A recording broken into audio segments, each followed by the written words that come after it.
Good evening, and welcome back to the Poe Museum. By now it should come as no surprise to you that Edgar Allan Poe wrote a lot of poetry about death.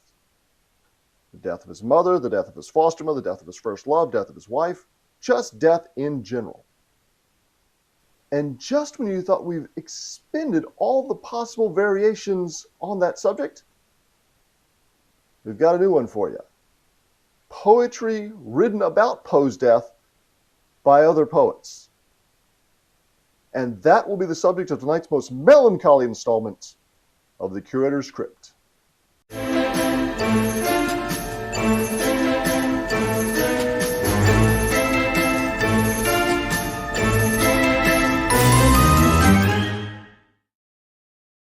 Edgar Allan Poe's sudden death at the age of 40 back in 1849 came as a shock to people.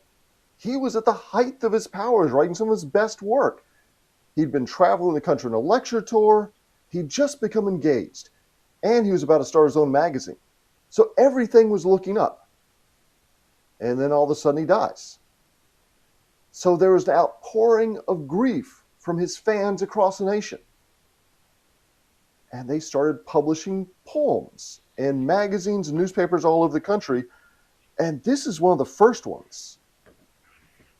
This is a clipping of Sarah T. Bolton's poem on the death of Edgar A. Poe, written November 1st, 1849, so less than a month after his death. And this one appeared as here in newspapers all over the place. And Sarah T. Bolton, she's considered the unofficial poet laureate of Indiana. Her best-known poems are Paddle Your Canoe and Indiana. She was also a champion of women's rights and collaborated during Indiana's 1850 Constitutional Convention to include the recognition of women's property rights in the revised state constitution of 1851. Let's see what she had to say about Poe. And I'm not going to read you the whole poem because we'd be here all night. They have laid thee down to slumber, where the sorrows that encumber such a wild and wayward heart as thine can ne'er reach again. For the radiant light of gladness never alternates again with sadness, stinging gifted souls to madness on that bright and blessed shore, safely moored from sorrow's tempest on the distant Aden shore. Rest thee, lost one, evermore. Well, that was a poem written by someone who knew of Poe by reputation. Here's one from somebody a little bit closer to home. This is by the poet Francis Sargent Osgood. Now, Poe and Osgood used to exchange flirtatious poetry to each other about 4 years before Poe's death. In fact, their relationship got so scandalous that they were soon forbidden to see each other after a busybody named Elizabeth Elliot supposedly found a love letter from Osgood to Poe lying open on a table in his house. But after he died, she wrote a poem about it. And this is Osgood's poetical works. This came out just after her death. She died not even a year after Poe's death. She died in May of 1850. And some of her friends got together and published a book of her greatest poems. And one of the ones way in the back here is about Poe. Now, so far we've seen the obvious thing that people make references in their poems to the Raven. It's his biggest hit. But a lot of people also made references to his poem Israfel. That's an early work by Poe in which he says that Israfel, the angel who has the most beautiful voice in all of heaven, wouldn't sing nearly as well if he'd had to suffer like Poe had suffered. And if Poe hadn't had to suffer, if he'd had the life in heaven that Israfel had known, he'd sing better than anyone could possibly imagine. So this is Osgood's poem about Poe, The Hand That Swept the Sounding Lyre. And once again, I'm just going to read part of it. The hand that swept the sounding lyre with more than mortal skill, the lightning eye, the heart of fire, the fervent lip are still. No more in rapture or in woe with melody to thrill. Ah, nevermore. Oh, bring the flowers he cherished so with eager childlike care, for o'er his grave they'd love to grow and sigh their sorrow there. Ah me, no more their balmy glow may soothe this heart's despair. No, nevermore. But angel hands shall bring him balm for every grief he knew, and heaven's soft harps his soul shall calm with music sweet and true, and teach to him the holy charm of Israfel anew, forevermore. Now, people, not just Poe, really loved Frances Osgood. So in addition to publishing this collection of her works, some of her friends got together and published this memorial volume to her, full of reminiscences of her, poems about her. And one of the contributors was her friend Anne Poe's former fiancée, Sarah Helen Whitman.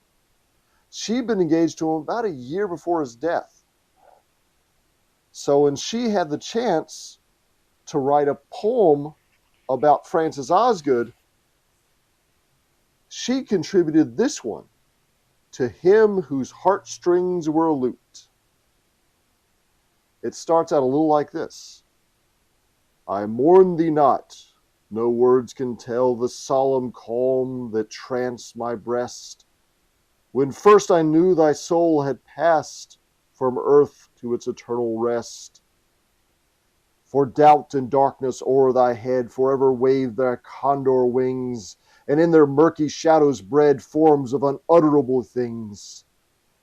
And all around thy silent hearth, the glory that once blushed and bloomed was but a dim remembered dream of the old time entombed.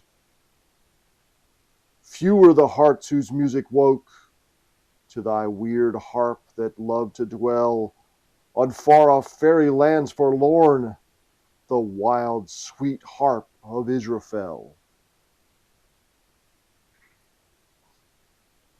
So at the same time that people were dedicating poems to Poe, praising his memory, he was moldering in an unmarked grave in Baltimore. It would be 26 years before he finally got a monument for his grave, and it was a big occasion. In fact, this book was published to mark the occasion. It's Edgar Allan Poe Memorial Volume. So this is the monument they erected to Poe in 1875. And Sarah Sigourney Rice was a teacher, and she was sort of the leader of the movement to build this monument for Poe and finally get him recognized. And when they were giving all the addresses in Poe's honor, she read this new poem over Poe's grave. And it's called At Poe's Grave. It's by William Winter. They called him Weeping Willie because he specialized in writing this sort of thing. He wrote poems to be read at celebrity funerals. So that's sort of his thing. So this is a little bit of his poem that Sarah Sigourney Rice read at Poe's grave. Cold as the paean honor sings, and chill as glory's icy breath, and pale the garland memory brings to grace the iron doors of death. Fame's echoing thunders long and loud, the pomp and pride that decks the pall, the plaudits of the vacant crowd. One word of love is worth them all. With dews of grief our eyes are dim. I'll let the tear of sorrow start, and honor ourselves in him, the great and tender human heart. And it gets kind of better at the end. And may his spirit, hovering nigh, pierce the dense cloud of darkness through, and know with fame that cannot die, he has the world's affection too. And this wasn't the last time that Winter would be tasked with writing a poem in memory of Poe. 10 years later, he got commissioned to write one for this monument. It was the Actors Memorial to Poe that was built for New York City, not for Poe's grave in Baltimore. And these are the lines he wrote right down here. It says, he was great in his genius, unhappy in his life, wretched in his death, but in his fame, he is immortal. Well, I don't know how I felt about having someone carve that you were wretched in your death into your memorial, but at least it ended on a high note. Now, another one of the poems published in this book was by a French poet, a very important French symbolist poet named Stéphane Mallarmé. It was called The Tomb of Edgar Poe. It goes a little like this. Such as into himself as last eternity changes him, the poet with a naked sword provokes his century appalled to not have known death triumph in that strange voice. They, like an upstart hydra wearing the angel once purify the meaning of tribal words, proclaimed out loud the prophecy drunk without honor and the tide of some black mixture. So it sort of sets the tone of how Poe really came to life after his death, and he's proven everybody else wrong. And I think Richard Wilbur's translation of that first line says a little bit better. He starts out, changed by eternity to himself at last. So it's almost like eternity or death made Poe complete, and the passage of time has only proven him right. And we can sort of look back and say, hey, maybe that is kind of right. Maybe Poe has been vindicated over the passage of time. So these are some pretty nice tributes to Poe. But what about some poems from people who just plain hated him? Well, there's got Richard Henry Stoddard, who despised Poe. He wrote of Poe, as a poet, Poe ranks high, although most of his poetry is unreadable. The school of literature to which Poe belongs, and of which he is certainly the master, is the one that we thoroughly dislike. So that really sets the tone for his poem, which appears in the March 1853 issue of the National Magazine. So this is about 4 years after Poe's death. And it's an article called Edgar Allan Poe. See, there's a little picture of Poe there. And it's bad enough that Stoddard wrote the article really trashing Poe.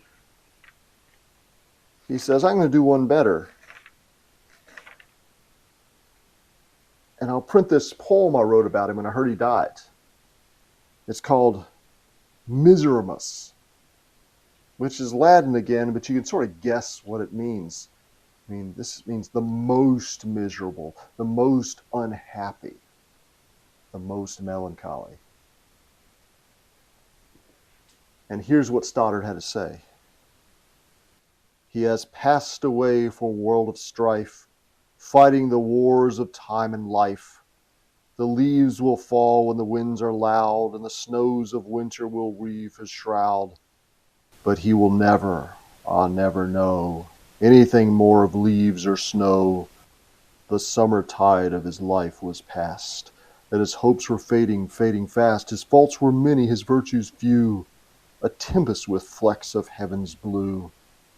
He might have soured to the gates of light, but he built his nest with the birds of night. He glimmered apart in solemn gloom, like a dying lamp in a haunted tomb.